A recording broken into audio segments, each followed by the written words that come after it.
Good morning, everyone. This is Luciana Turner of the LT&A Consulting Group, bringing you this morning's edition of Morning Tidbit. I hope you are having an amazing morning as you're going to work, having your morning coffee, planning for the day, getting ready to send the kids back to school. It's amazing that summer's over. Um, but when you think about it, we are in the fourth quarter of the government fiscal year.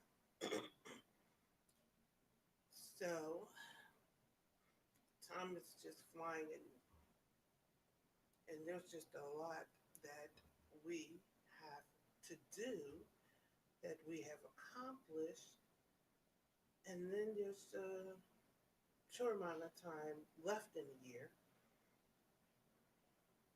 But I wanted to kind of drop this thought in your spirit. We're in about we're in the first week of the last quarter of the government fiscal year. As you should know, the government operates off a fiscal year that starts October 1st. We're in that last quarter. We're actually halfway through the last quarter. This is being August, September being the last month. And this is what a lot of people refer to as low-hanging fruit season. Now, I believe we do not have complete conversations around this conversation. This topic, excuse me. Because everybody makes it seem like because the government has a lot of money that they're trying to spend before the new budget kicks in October 1st, it's easy to get government contracts. It's easy to take advantage of the extra spending money. That's not quite true. Fourth quarter spending is easy to take advantage of if you have already laid the groundwork. If these government agencies, if these procurement officers already know who you are, they are aware of your capabilities, and they have some sort of relationship or familiarity with your work. This is the season where you find a lot of contract modifications going on. There is new work out there. Don't get me wrong. I get the RFPs to my mailbox, so there's new work out there. However, a lot of the contract spend, a lot of the budget spend is done through contract modifications. There's also a lot of work done through new work, new contracts that are negotiated through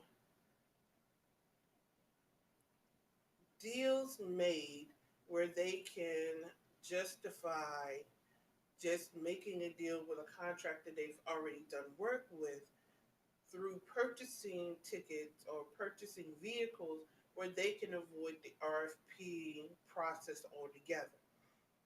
We'll talk about that on my podcast a little bit when we get into different purchasing types, the purchasing vehicles, how they can avoid having to go through this whole grandiose purchasing process. There are ways to do that, even though they don't do it often. Usually, for the larger endeavors, they go through the purchasing cycle or they just modify an existing contract where feasible. So, although this is low quotes hanging fruit season, the government is spending the last of their FY 2022 budget. It isn't that easy to tap into that money if you have not already laid the proper groundwork, you have not already made the proper connections, and have not already established yourself and created those relationships. Something else I wanted to kind of lay out here too. Now, the The larger companies know that, but I want to make the smaller companies aware of it as well. I stumbled across on places TikTok a live where this government contracting guru was presenting how to do government contracting without doing the work. Be careful of so-called experts teaching you government contracting without doing the work. There's no such thing. You do the work. There's no such thing as contracting without work. And if by some sheer miracle you do get contracts without, quote, doing the work, it implodes eventually. So be careful of thought patterns like that. I know some people come up with these topics to be provocative, to draw people to their lives. I understand that it's a marketing ploy. I just find it a bit disingenuous, and it's part of what's wrong with the industry, especially the coaching industry. People draw people in with misnomers, half truths, and then people become jaded when they get into the industry and they find out this information isn't true. Which is why I always say respect the industry enough to learn what is true. And respect the industry enough to come in wanting to do the work. There is an industry out here that you do not have to do the work. Even if it's work that you enjoy doing, you still have to do the work. It's a mindset, it's your leadership.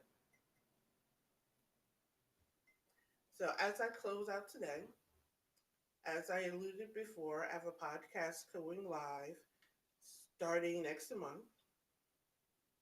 I will let you know when I drop my first episode. I have my guests lined up. We will start recording their episodes shortly.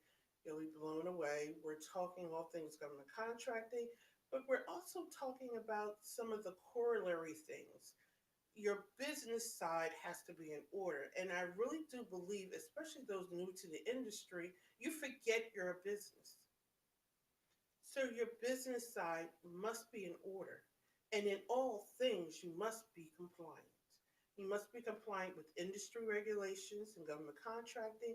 You must be compliant with the IRS. As we know, they just got funding to staff up with their auditors. There's going to be an uptick in IRS auditing over the next few cycles.